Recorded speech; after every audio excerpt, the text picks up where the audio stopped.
1 João, capítulo 2, versículo 1 diz assim: Meus filhinhos, essas coisas vos escrevo para que não pequeis.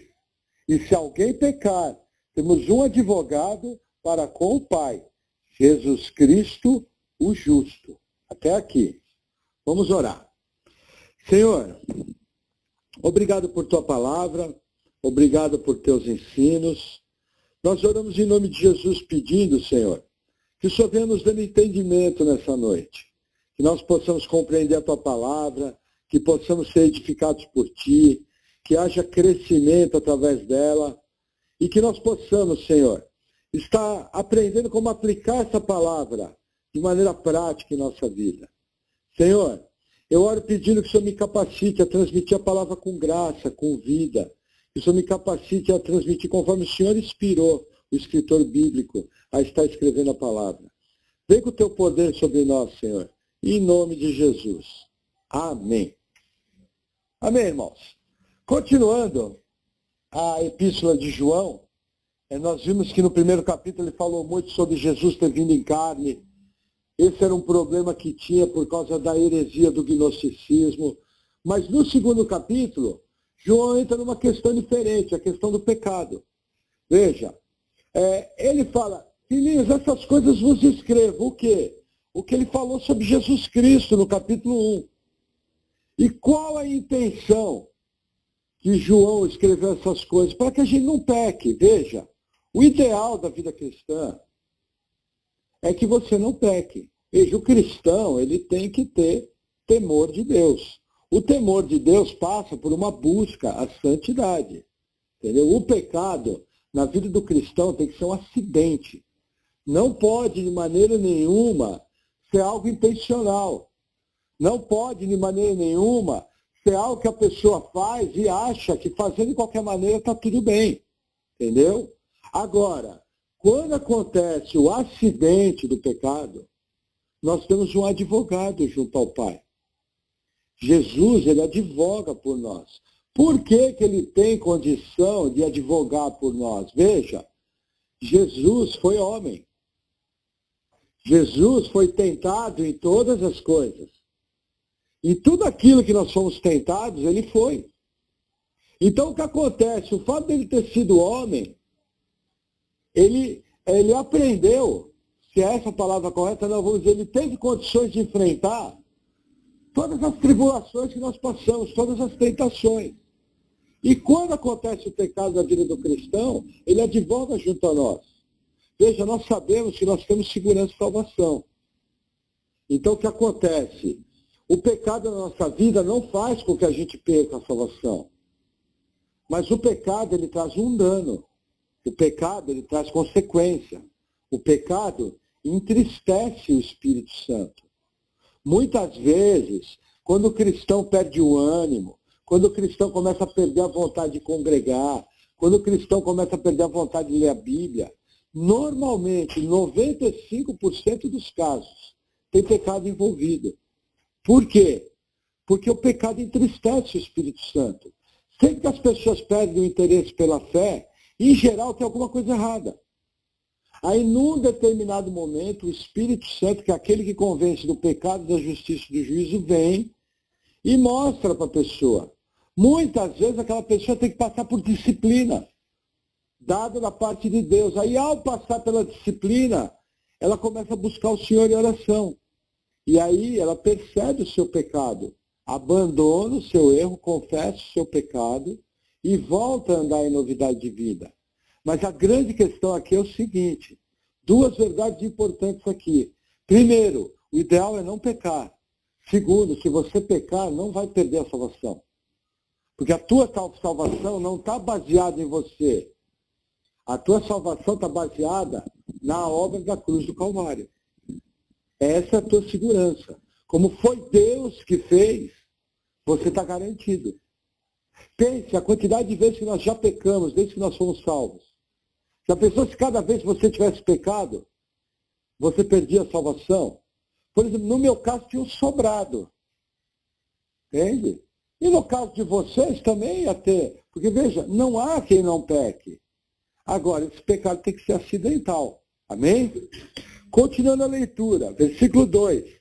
Ele é a propiciação pelos nossos pecados, e não somente pelos nossos, mas também pelos de todo o mundo. O que acontece, gente? Jesus, ele pagou o preço. E no pacote, no dia que você foi salvo, você não foi apenas perdoado dos seus pecados anteriores. É um pacote, você foi perdoado até dos pecados que você ainda nem cometeu. Entendeu? É um pacote todo, garantido por Jesus Cristo. Agora, veja que interessante, esse versículo, muitas vezes, ele é mal interpretado, porque fala que Jesus morreu pelos pecados de todo o mundo. Olha como eu preciso tomar cuidado com essa afirmação. Se eu interpretar que Jesus morreu pelos pecados de todo mundo, o que vai gerar? As pessoas vão para o inferno por quê? Por causa do seu pecado. Se Jesus morreu pelos pecados de todo mundo, o pecado de todo mundo está pago. Se o pecado de todo mundo está pago, ninguém vai para o inferno. Entende? Só que a gente sabe pela Bíblia que a grande maioria das pessoas vão para o inferno, vão para o lago de fogo. Então, aonde que está o problema? Se vocês lembrarem, quando a gente estudou a eleição, nós fizemos um estudo da palavra mundo, que foi bem legal, teve uma dinâmica, o que era cosmos, o que era ocumênio, o que era aion. E aí o que acontece? A palavra cosmos representa gênero humano. Então Jesus morreu pelos pecados da humanidade, como um gênero. Entendeu? E aí o que acontece? Os eleitos vão ter os seus pecados propiciados por Jesus, recebendo a vida eterna. Uma outra passagem que fala disso, nossa, é 1 João 4, versículo 10. Vamos abrir lá. 1 João 4, versículo 10. Aqui João explica melhor. Veja, nisso está o amor. Não em que nós tenhamos amado a Deus, mas em que Ele nos amou a nós e enviou o seu Filho para a propiciação pelos nossos pecados. João está escrevendo para quem? Para a igreja. Então a propiciação que Jesus fez foi pelos pecados dos salvos, pelos pecados da igreja. Senão ninguém iria para o inferno. Entendeu? Nesse versículo, João explica melhor. Agora, no primeiro versículo, se eu não sei o que é a palavra mundo ali, eu acho que Jesus morreu por todos. Mas não é verdade. Ele mesmo falou no Evangelho de João, eu dou a vida pelas minhas ovelhas. E as minhas ovelhas conhecem a minha voz. Em outro texto ele fala, ninguém as arrebatará da minha mão. O Pai que está no céu foi quem me deu. Percebe que Jesus fez isso pela igreja, pelos eleitos, pelos salvos. Entendendo isso, é aquilo que eu falei na palavra de quarta-feira. Qual o nível de compromisso que a gente tem que ter com Cristo? Veja que interessante o versículo 4, ele fala o seguinte, nisso está o amor. Não, no versículo 4, no versículo 10 do capítulo 4, perdão. Nisso está o amor, não em que nós tenhamos amado a Deus. Veja, antes de você ser alcançado pela graça, você não amava a Deus. Antes de você ser alcançado pela graça, você era inimigo de Deus. Você estava em depravação total. A Bíblia fala que não há quem busque, não há quem entenda, não há quem faça o bem, não há quem queira a Deus. Estávamos mortos em pecados e transgressões, mas Cristo muito nos amou e derramou a sua graça.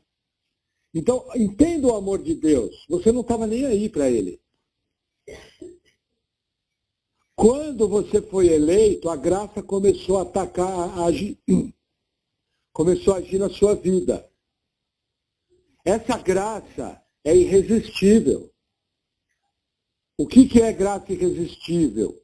É a graça que vai produzir salvação. Mais hora, menos hora, você vai ser salvo através da atuação daquela graça. Mas o que é o legal da coisa? Antes daquela graça me atingir, eu não estava nem aí. O pecado estava tudo bem. Eu vivia a minha vida mundana e estava tudo bem. Deus era um conceito. Entendeu? Deus não passava de religião. Agora, quando a graça me atinge, quando o amor de Deus me alcança, quando eu sou vivificado pela pregação do Evangelho, aí acontece o milagre do novo nascimento. Entendeu? E eu passo a ser nova criatura, que ama Deus, que quer o Senhor, que quer as coisas do Senhor e que busca. Então, o grande lance do amor de Deus é esse. Quando a gente estava perdido, Ele primeiro nos amou. A partir daí, nós começamos a amá-lo após o novo nascimento. Mas antes disso, não era assim. Vamos voltar no capítulo 2. Versículo 3. Aí João começa a dar suas pequenas bolachadas nos irmãos. E nisso sabemos que o conhecemos, se guardamos os seus mandamentos. Gente, nós fizemos uma palavra aqui na igreja, o chamado teste de salvação. Entendeu? Aonde que você conhece o cristão? Simples.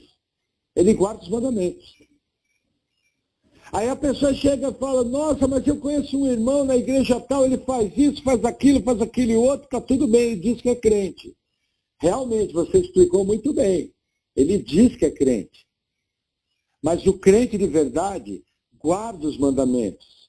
O crente de verdade tem vontade de guardar os mandamentos. O crente de verdade obedece. Gente, isso é termômetro de salvação. O que a gente tem vivido hoje no Brasil? Mais de 50% da igreja sequer conhece o Evangelho. Não sabe nem do que foi salvo direito. Muitos vêm para a igreja por inúmeros motivos. Eles aderiram à religião evangélica. Eles saíram da religião dos seus pais e aderiram à fé evangélica. Mas aquilo é religião vazia. Não tem poder de salvar, não nasceu de novo. Aí o que você mais vê na igreja brasileira? Pecado, pecado, pecado. Junta a isso uma teologia furada, antibíblica, que fala que você tem que amar o irmão e tem que aceitar as pessoas como elas são e tem que tocar o barco e aí começa a estourar um monte de escândalo dentro da igreja. Entendeu? E aí o que acontece? As ovelhas de dentro da igreja começam a se sentir oprimidas porque as atitudes dos bodes trazem tristeza. E aí chega um momento em que aquela igreja doente, as ovelhas saem e ficam só os bodes. Entendeu? Por quê? Porque não se atentou para esse detalhe. Gente, você quer me dizer que você é crente? Eu vou acreditar, assim que eu ver na sua vida, um zelo por guardar os mandamentos. Qualquer coisa fora disso, a sua fé precisa ser repensada. Qualquer coisa fora disso está fora do padrão de Deus. Quer ver um outro versículo que João fala disso? Marquei aqui. 1 João 3, 22. Vamos no próximo capítulo.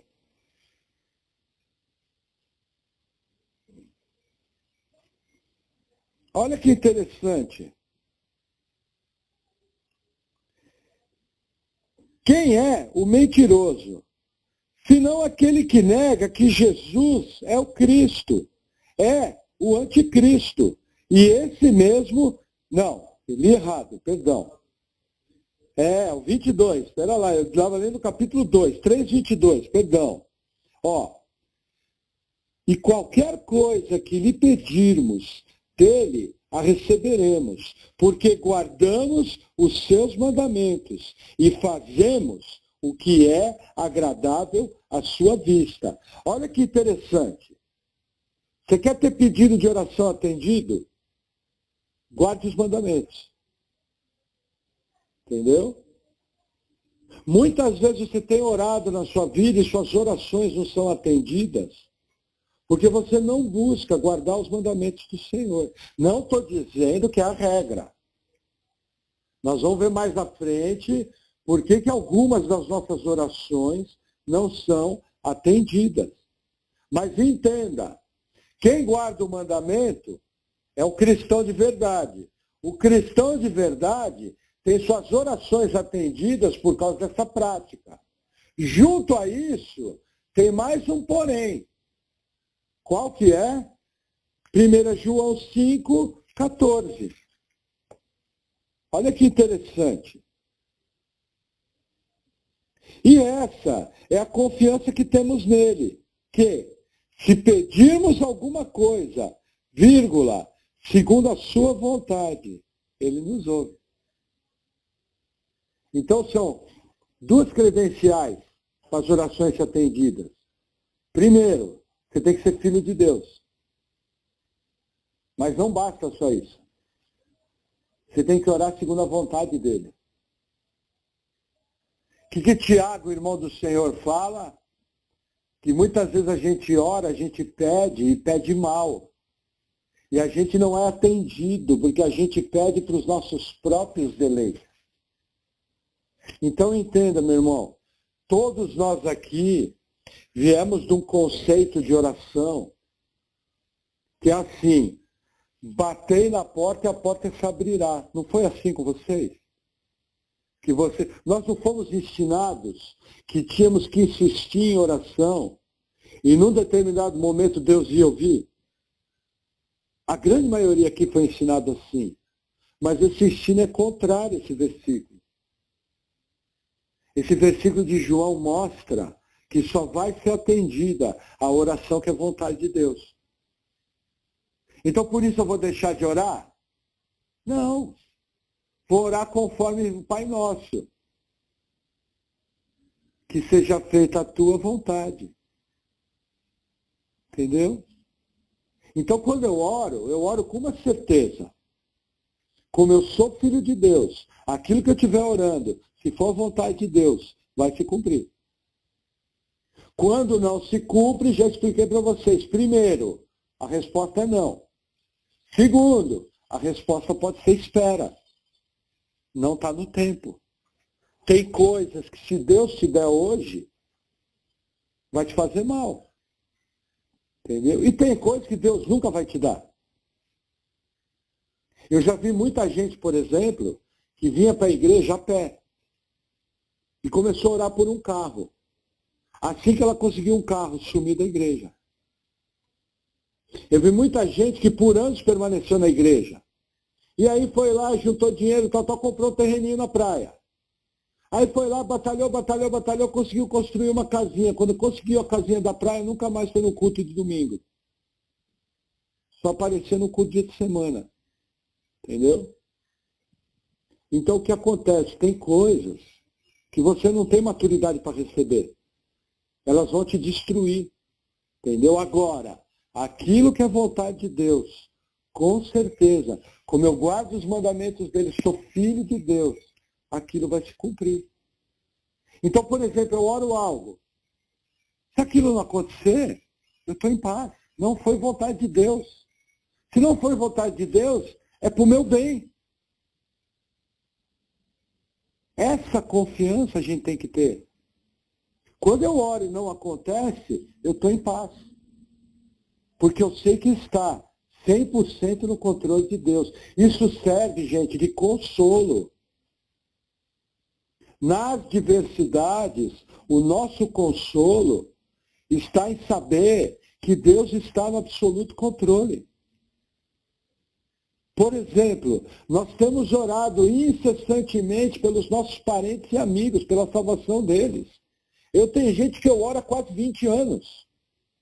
Ninguém foi salvo. Agora veja que interessante, um monte de gente que eu comecei a orar de maneira genérica. O que eu chamo de oração genérica? Senhor, eu oro pela salvação dos meus familiares. Só para você ter uma ideia, o meu avô, por parte de pai, tinha 11 irmãos. Quantos familiares tem? Então eu oro por pessoa que eu não sei nem o nome. Só que aí começa a chegar as notícias. Ah, fui num casamento sábado. Onde é que foi? Ah, foi na igreja batista. Ah, fui num outro casamento. Onde é que foi? Ah, foi lá na igreja presbiteriana. Ué, fulano foi salvo? Foi salvo. Então o que acontece? Gente, continuamos orando, Senhor, vem com o teu poder sobre nossa família. Agora a gente não sabe quem vai ser salvo. Só que você ora com confiança. Aquela oração, sendo vontade de Deus, vai se cumprir. Só que se cumpre da maneira mais esquisita. Entendeu? Teve coisa que eu chorei para Deus, Deus não deu. E teve coisa que sequer eu orei, e Deus fez. Eu olhei assim e falei, nossa Deus, eu estou pior que Tomé, eu estou vendo e não estou crendo. Porque Tomé queria ver para crer. Coisa que eu nem orei, Deus deu. Surpreendeu. Então assim, gente, desenvolva o seu ministério de oração em paz, tranquilo. Não fique cobrando de Deus resposta. Quando você orar algo e acontecer ao contrário, dê glórias a Deus. Quando você orar algo e não for dado, dê glórias a Deus. Quando tiver tribulação, dê glórias a Deus. Deus está no controle. Nossa fé é fortalecida na tribulação. Nós vimos isso na Epístola de Pedro. A gente cresce, a gente avança. Entendeu? Mas ore com tranquilidade, ore em paz. Retire esse peso. Por exemplo, a salvação. Eu acho que a principal oração nossa é salvação e saúde. Que são coisas impossíveis ao homem. Você não pode dar saúde para ninguém. Você não pode salvar ninguém. Entende? Só que assim, a gente ora pelas pessoas com vontade que elas sejam curadas, com vontade que elas sejam salvas. E por muito tempo eu carregava na minha vida um peso de oração que era extremamente pesado, porque eu achava que pelo muito orar, aquelas pessoas iam ser salvas. Eu achava que pelo muito pregar, por estratégias, por muito convidar, por ser legal, por ser bacana, por fazer jantar na minha casa, convidar pessoas, essas pessoas iam ser salvas.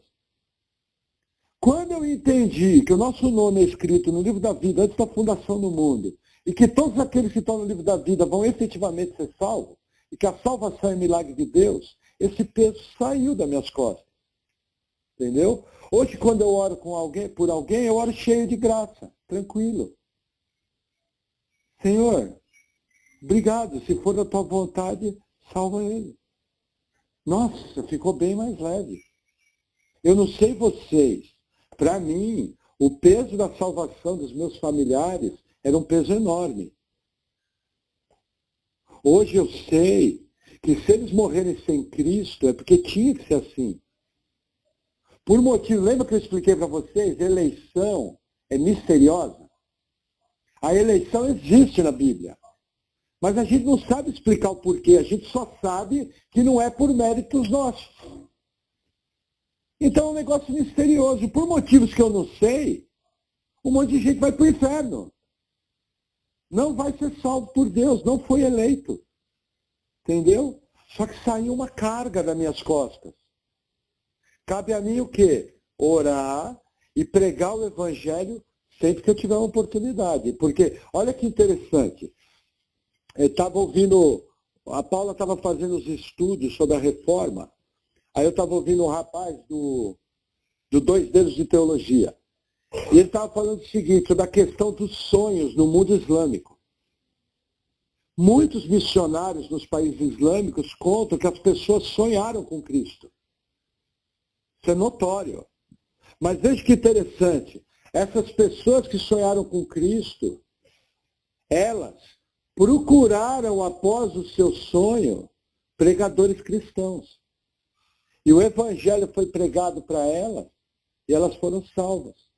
Olha que interessante, na Bíblia foi igual. Cornélio, aquele centurião romano, recebeu a visita de um anjo no café da manhã. O anjo não pregou o evangelho para ele. Mas o anjo mandou que ele buscasse a Pedro. Assim que Pedro chegou, pregou o evangelho e eles foram salvos. Então entenda, Deus pode usar sonhos para se revelar às pessoas? Sim. Mas para serem salvas, as pessoas precisam ouvir o evangelho. Então o mesmo Deus que elege é o mesmo Deus que providencia um pregador para pregar o evangelho. Já pensou se esse pregador somos nós? Já pensou que barato você está pregando, por exemplo, para um Augusto Nicodemos e você nem sabe? E você prega, o cara é salvo, vira um baita pregador do evangelho. Já pensou se está pregando para um João Calvino? E você nem sabe. Às vezes aquela criança, Jane, que você está pregando na tua célula, no teu evangelismo, ela vai ser um grande pregador do evangelho, ela é um eleito. E você nem sabe. Às vezes um parente seu, uma criancinha, que você fala de Jesus para ela, aquela criança é plantada uma semente no coração, um dia mais tarde, aquela semente germina, ela é salva. Vai se tornar um grande obreiro da palavra. Entendeu? Mas a grande boa nova é que a gente já prega com o resultado na mão. A gente já ora com o resultado na mão. Qualquer oração que eu faço para o Senhor, eu tenho a garantia de que se for vontade do Senhor, ela vai ser respondida. Isso é maravilhoso. Porque eu oro em paz. Amém? Vamos voltar no 2º capítulo.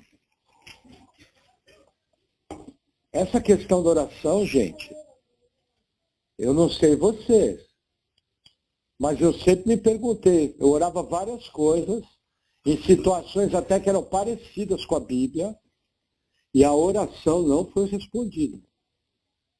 E aquilo me incomodava. Até o dia que eu caí num estudo de oração e vi essa passagem, aí me acalmei. Falei, agora eu entendi, porque, gente, não é possível. A gente ora um monte de coisa. Por exemplo, meus olhos. Meus olhos, eu creio que Deus cura.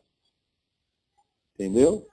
E a cirurgia dos meus olhos, ela custou, agora deve estar bem mais, custou mais de R$5.000 cada olho.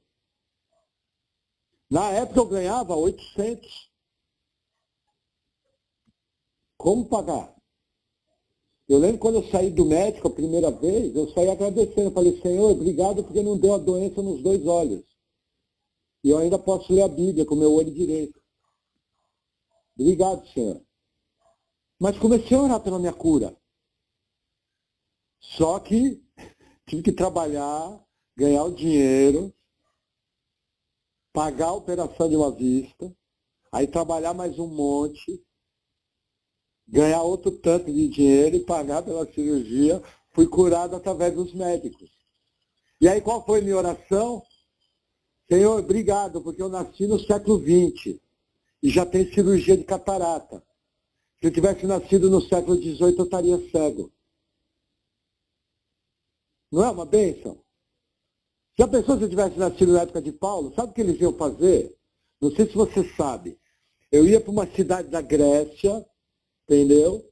Ali onde foi escrita as cartas, sabe? Ali naquela região, entendeu? E eles iam pegar um alfinete, iam fazer um furinho bem pequeno no meu cristalino. E eu ia poder ter visão parcial por aquele buraquinho no cristalino. Agora, como você fazer o olho de uma pessoa parar? Não é para agradecer que nasceu no século XX? Eu, pelo menos, agradeço. Amém? Vamos continuar nosso estudo, versículo 4.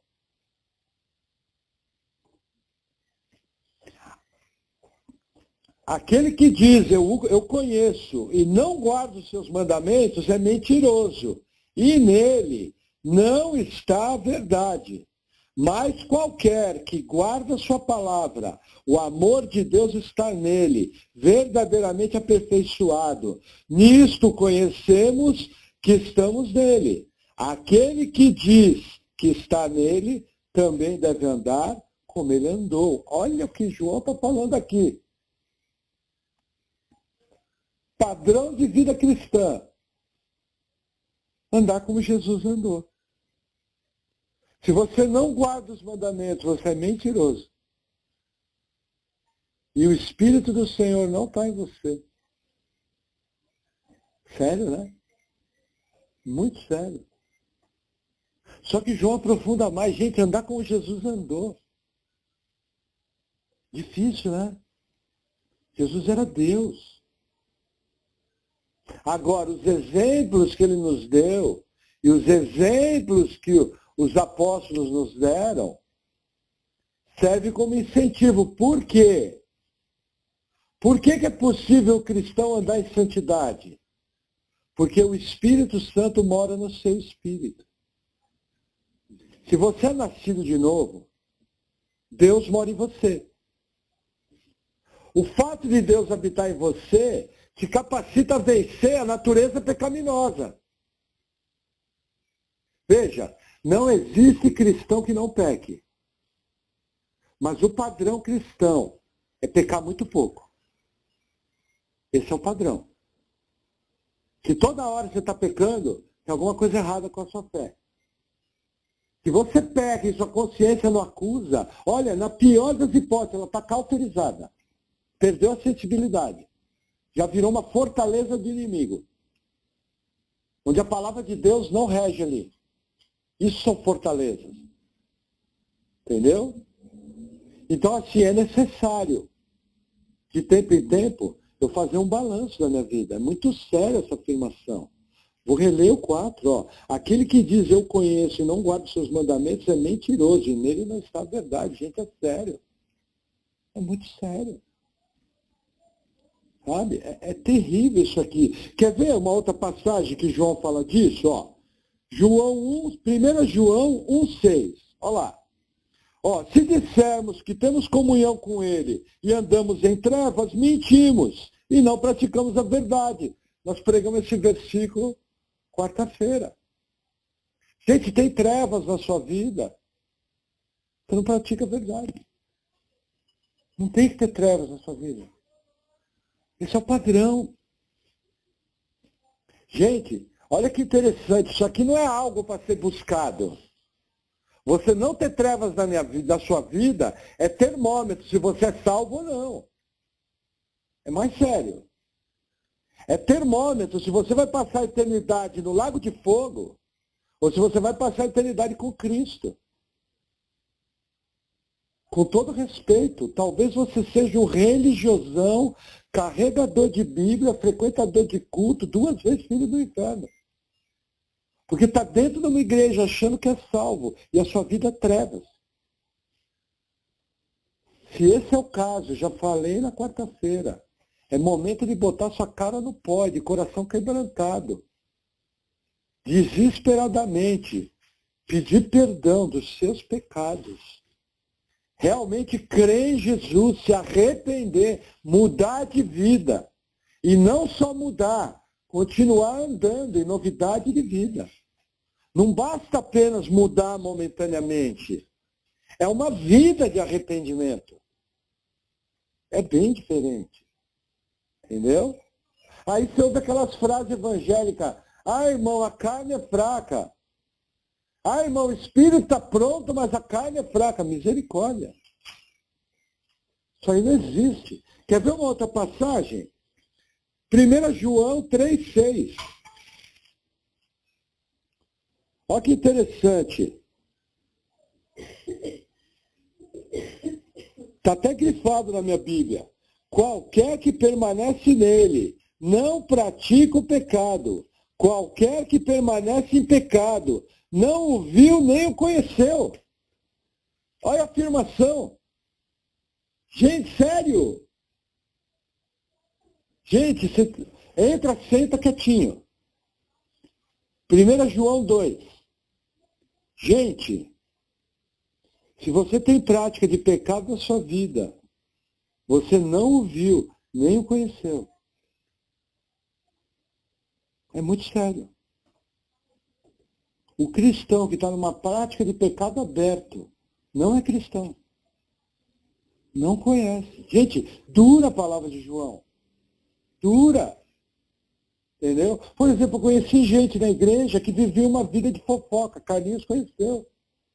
E a pessoa dizia que era salva, e dizia que era profeta, e dizia que fazia um monte de coisa. E mentia, na maior cara dura.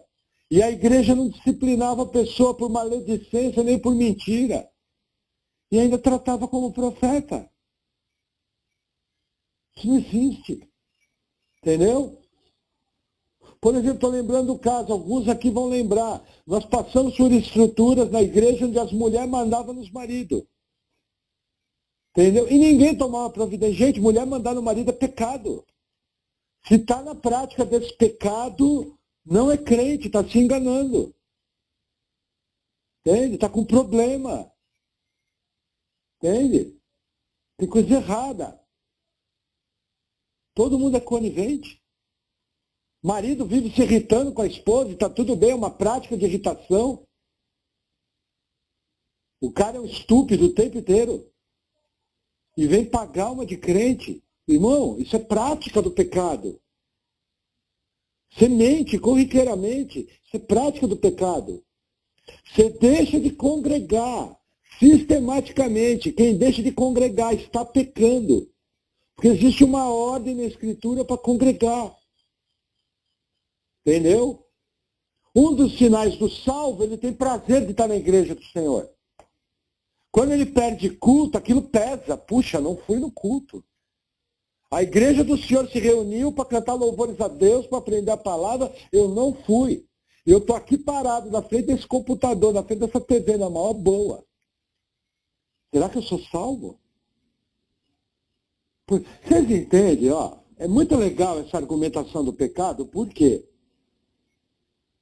Porque, veja, o nosso padrão de pecado é 10 mandamentos. Não é esse? Só que o padrão de pecado no Novo Testamento é muito mais que 10 mandamentos.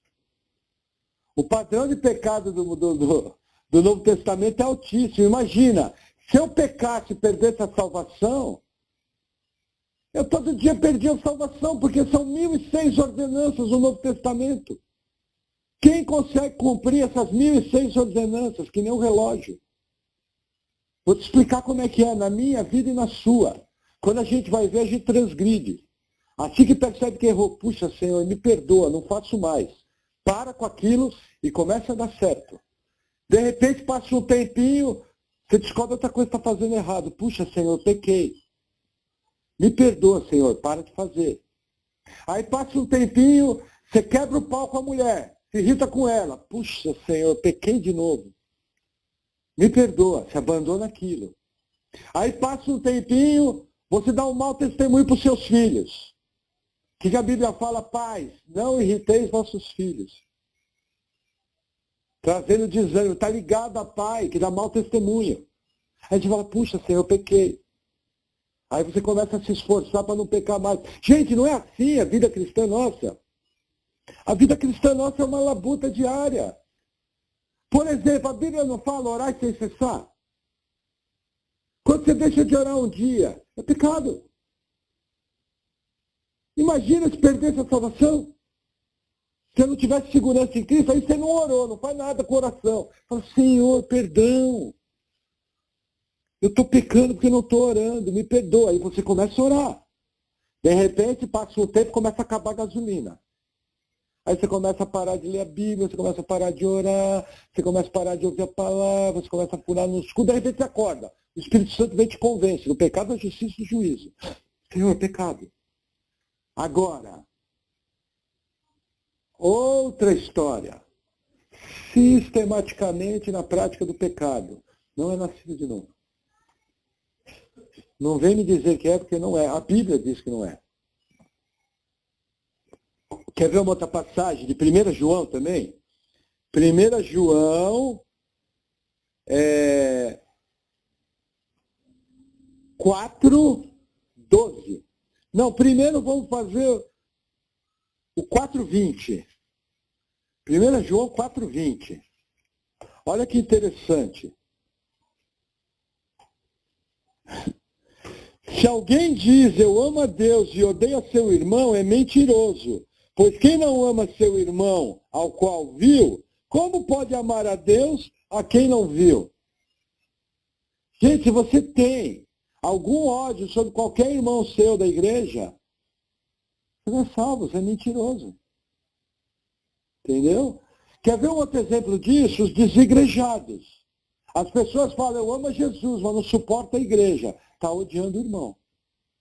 Ah, mas não falei isso. Você não falou, mas a sua prática é essa. Você quer o esposo, você ama Jesus, mas odeia a esposa do cordeiro. Isso fura o movimento dos desigrejados. Quer ver? Mesmo capítulo 4, versículo 12. Olha que interessante. Ninguém jamais viu a Deus. Se nos amamos uns aos outros, Deus está em nós. E em nós é perfeito o seu amor. Gente, como é que eu vou amar meu irmão se eu não faço parte de uma igreja? Amor é sentimento ou é atitude? Ou é caminho? Vou te responder pela Bíblia. 1 Coríntios 13. Eis que vos apresento um caminho, sobremodo excelente. Apocalipse capítulo 2. Em carta à igreja de Éfeso, o que tenho contra ti é que deixaste o primeiro amor. Volta, arrepende, volta a praticar as primeiras obras. Amor na Bíblia é caminho. Amor na Bíblia é atitude. Se eu não estou numa igreja, eu não tenho como amar o meu irmão. Não estou em Deus. Gente, duríssimo que João fala. Olha o versículo 13. Nisto conhecemos que estamos nele, e ele em nós, pois que nos deu o seu Espírito. Gente, grande sinal que o Espírito Santo está em você. Você ama o seu irmão. Entendeu? E faz parte de uma igreja, sistematicamente. Aí eu explico para você, aquela passagem de João, saíram de nós porque não eram dos nossos. Gente, a grande maioria dos desviados da igreja nunca foi salvo. Porque se ele foi salvo, já expliquei para vocês, duas coisas vão acontecer. A chibata vai comer no lombo, ele vai voltar, ou Deus vai recolher. Agora a pessoa saiu, está tudo bem. Percebe essa questão? Quer ver? Tem mais um versículo. 1 João 4,17. Olha que legal. Nisto é perfeito o amor para conosco, para que no dia do juízo tenhamos confiança. Porque qual ele é, somos nós também nesse mundo. Olha outro sinal, gente. Lembra a passagem que falou para você ser igual a Jesus? Você quer ter confiança no dia do juízo? É o que está falando aqui no versículo. Busque ser igual a Jesus. Pastor, minha vida nem de perto, eu tento ser igual a Jesus. Gente, olha a frase que eu falei, eu tento. Porque muitos não são, porque não estão nem aí. Agora, muitos não são, porque não conseguem, mas ele tem um compromisso interior de tentar ser o melhor cristão possível. O mais parecido com Cristo. Seguindo o que Paulo falou. Sede meus imitadores como eu sou de Cristo. Me explica uma coisa. Sede meus imitadores é uma opção ou é uma ordem? Ordem. Você está procurando ser imitador de Paulo? Não, não estou. Pecado.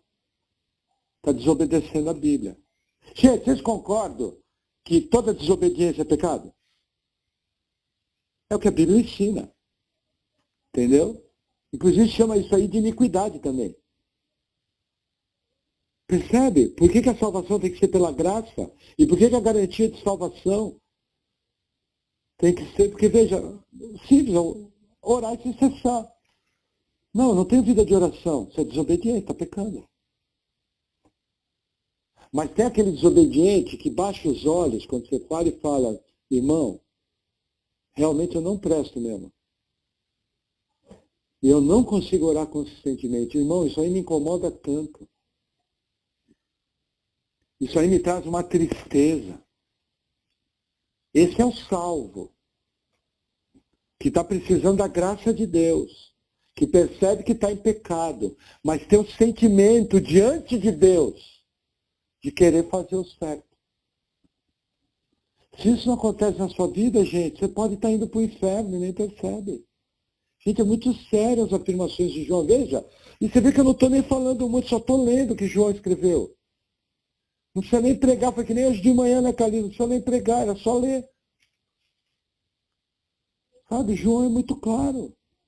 Nisso conhecemos que estamos nele, que amamos uns aos outros. Aquele que pratica o pecado, o amor não está nele. Coisa simples, uma criança entende. Se eu pregar isso no ministério infantil, eles vão entender. Sabe? Então, realmente, eu tenho que parar para pensar. Senhor, eu acho que o grande termômetro é coração quebrantado diante de Deus. Senhor, eu sou o pai que eu devia ser. Eu sou a mãe que eu devia ser. Eu sou o filho que eu devia ser. Senhor, eu sou luz do mundo e sal da terra. Senhor, eu sou um evangelista a tempo integral. Senhor, eu sou alguém que ora, que tem uma vida consistente de oração. Senhor, eu busco crescer em fé, crescer na graça e no conhecimento do Senhor. Senhor, eu busco não me irritar com a minha esposa. Senhor, eu busco respeitar o meu marido. Eu busco obedecer meu pai e minha mãe.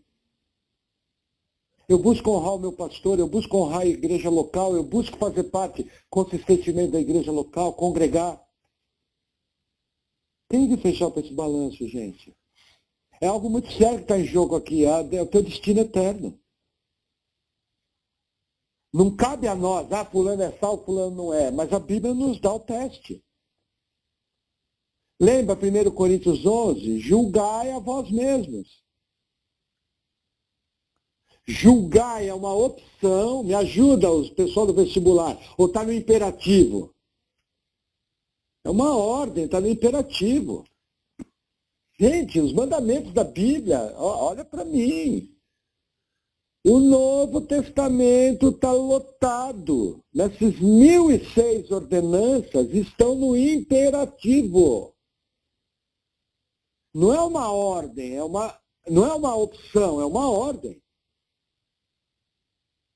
Entendeu?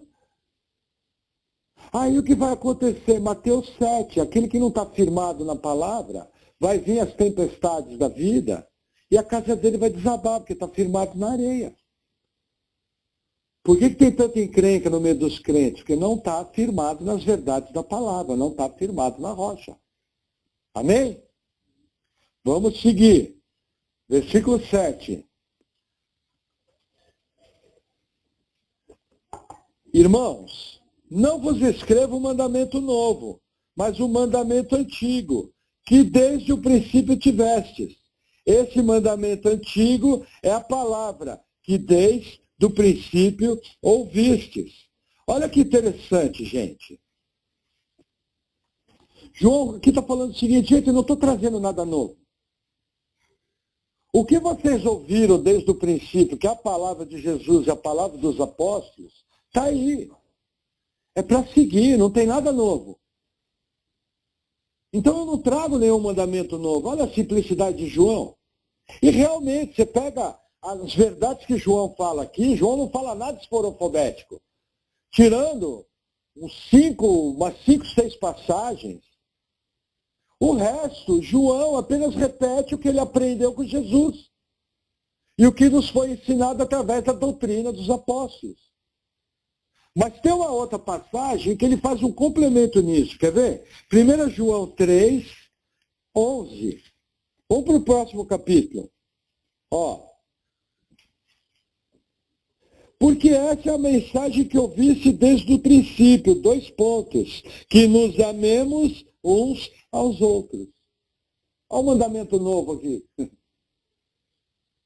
que Jesus resumiu os 10 mandamentos?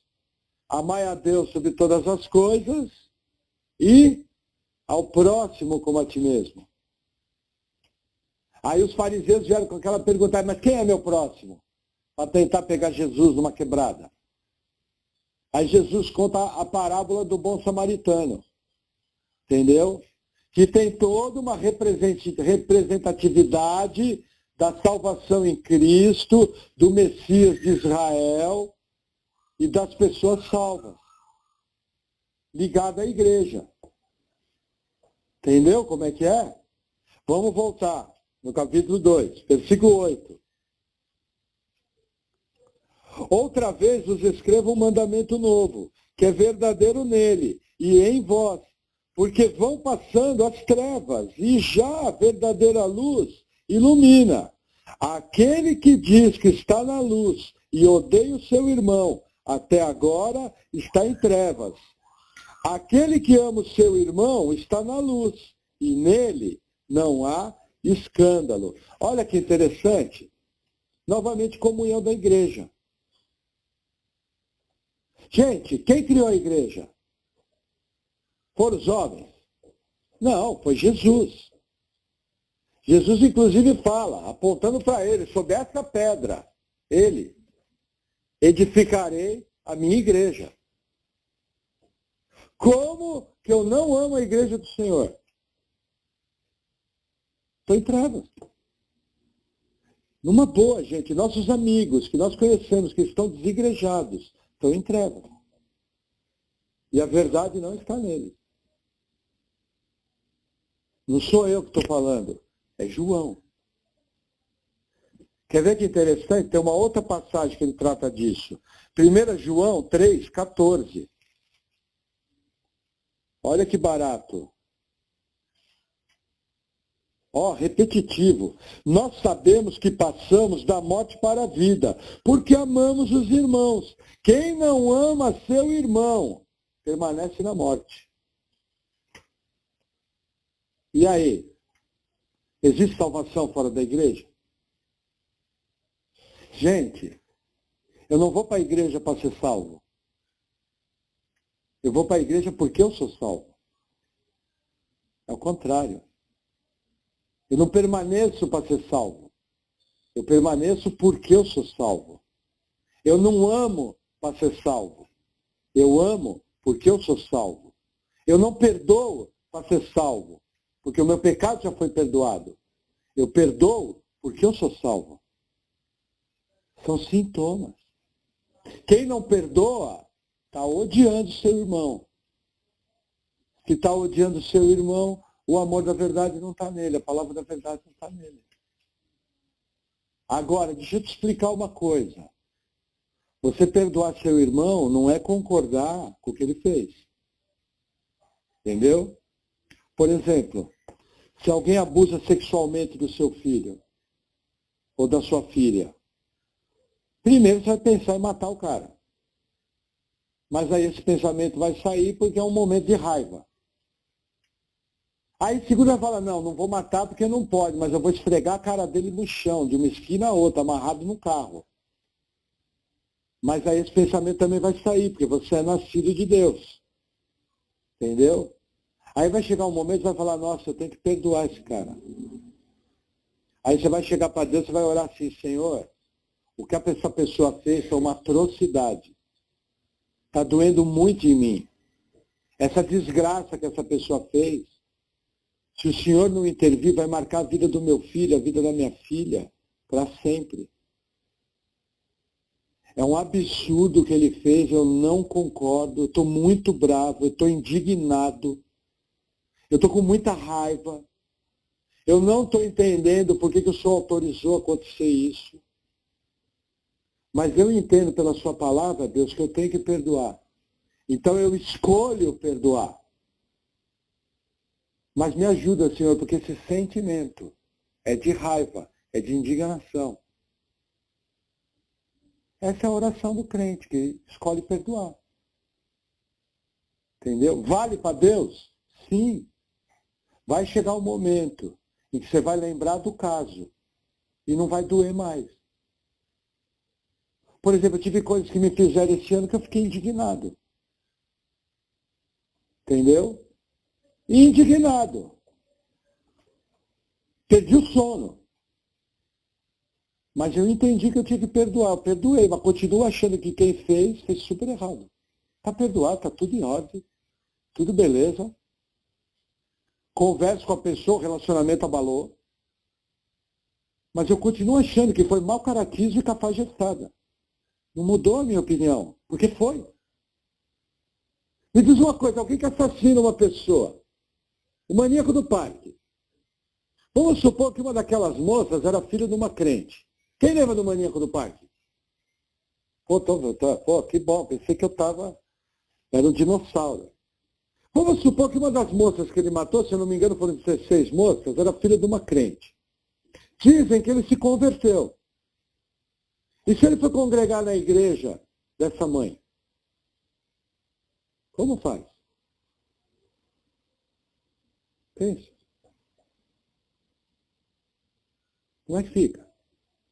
Entendeu? Por exemplo, aquele rapaz que matou a Daniela Pérez, ele já saiu da cadeia. Diz que ele foi salvo.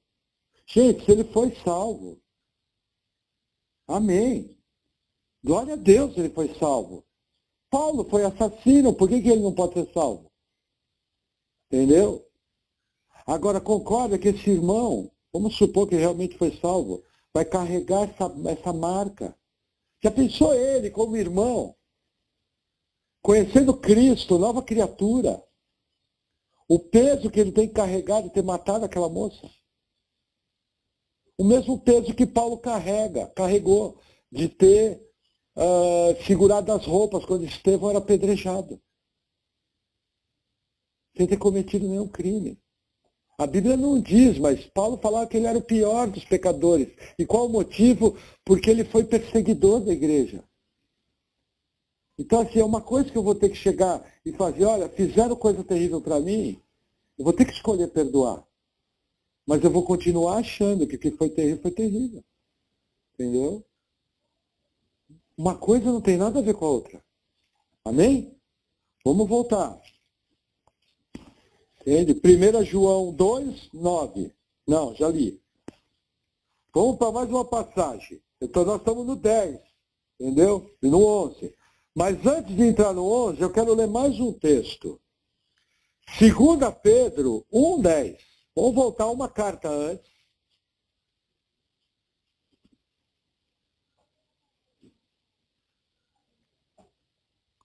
Olha que interessante o que Pedro fala. Entende? Porque aqui o que acontece? João está falando do caminhar cristão. Pedro fala do mesmo assunto e dá uma ordem. Olha que interessante. Segunda Epístola de Pedro, capítulo 1, versículo 10. Portanto, irmãos. Gente, quem é nosso irmão? Igreja. Então está falando para mim e para você, correto? Não está falando para todo mundo. Está falando para nós. Vírgula. Procurai fazer cada vez mais firme a vossa vocação e eleição, porque fazendo isso, nunca, jamais tropeçareis. Primeira verdade, o cristão pode tropeçar. Segunda verdade, tem uma ordem aqui, de você aperfeiçoar sua eleição, de você amadurecer, de você crescer.